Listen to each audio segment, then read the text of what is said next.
যারা উপস্থিত হয়েছেন যারা এখানে উপস্থিত হয়েছেন আপনারা সকলে যারা বসেছিলেন আপনারা এখানে উপস্থিত হয়েছেন সকলের থেকে প্রশংসা করতেছেন আপনারা জানান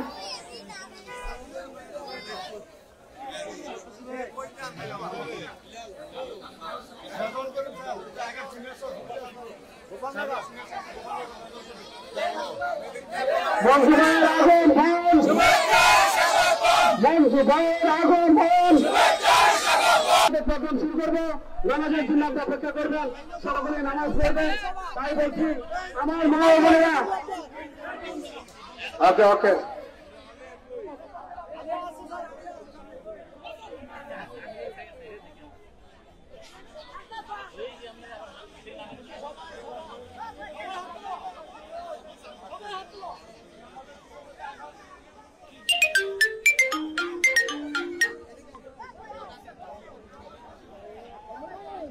Thank you.